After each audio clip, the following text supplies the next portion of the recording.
ചവിട്ടി ചവിട്ടി ഞങ്ങൾ ഈ പോകുന്നത് ഇടുക്കിയിലുള്ള ഞങ്ങളുടെ ബെസ്റ്റ് ഫ്രണ്ടിൻ്റെ എൻഗേജ്മെൻറ്റ് കൂടാനാണ്. ഞാനും അനിയനും അമ്മയും പിന്നെ എൻ്റെ ചങ്ക അമ്മലുടെ കുഞ്ഞാവയൊക്കെ ആയിട്ടാണ്. ഇപ്രാവശ്യം ഞങ്ങൾ ചെറുതോണി വഴിയല്ല കേട്ടോ പോയത്, വണ്ണപ്പുറം ചുരുളി വഴിയാണ്.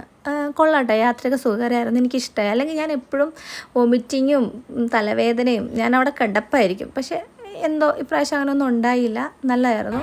പിന്നെ ഇടയ്ക്ക് വെച്ച് നല്ല മഴയൊക്കെ പെയ്തു, തെളിഞ്ഞ് കാണാൻ പറ്റുന്നുണ്ടായിരുന്നു, അമ്മാതിരി മഴയായിരുന്നു. അങ്ങനെ നമ്മൾ വണ്ണപ്പുറം എത്തി. അവിടെ ഒരു ഹോട്ടൽ മലബാറിൽ കയറി ഒരു മന്തി കണ്ട് കഴിച്ചു. അപ്പോൾ നാളെ കൂടി മന്തി കഴിച്ച്. നല്ല വലിയ കറുകപ്പട്ടയായിരുന്നു കേട്ടോ, വലിയ പീസ്. അതിനുള്ളിൽ നിറയെ റൈസും പറ്റി പിടിച്ചിരിക്കുന്നു. എന്നൊക്കെ ഞാൻ തുരന്ന് തിന്ന്, അത് എനിക്കിഷ്ടമായിട്ടോ, നല്ല ടേസ്റ്റായിരുന്നു മന്തി. പിന്നെ അത് കഴിഞ്ഞ് ഞങ്ങൾ യാത്ര തുടങ്ങി. ഇടയ്ക്ക് വെച്ചൊരു സ്പോട്ടിൽ ഇറങ്ങി. കുറേ പേര് വണ്ടി നിർത്തിയത് കണ്ട് നോക്കിക്കണായിട്ട് ഞങ്ങൾ ഇറങ്ങിയതാണ്. പക്ഷേ അടിപൊളി വ്യൂ എന്ന് പറഞ്ഞാൽ എൻ്റെ പൊന്നും അടിപൊളിയായിട്ടുണ്ട്, എനിക്കിഷ്ടമായി. അങ്ങനെ ഞങ്ങൾ അതൊക്കെ കണ്ടിട്ട് പിന്നെ യാത്ര തുടങ്ങി. കുറേ കുരങ്ങന്മാരെയൊക്കെ കണ്ട് അങ്ങനെ ഒരു 5 മണിയോടെ ഞങ്ങൾ നീലവേലിലെത്തി. 5 അടുത്ത് ചെന്ന് കപ്പ ബിരിയാണിയൊക്കെ കഴിച്ചു. അന്ന് അവിടെ സ്റ്റേ ആയിരുന്നു. ഇനി ബാക്കി വീഡിയോ ഞാൻ നെക്സ്റ്റ് പാർട്ടിലിടാം കേട്ടോ.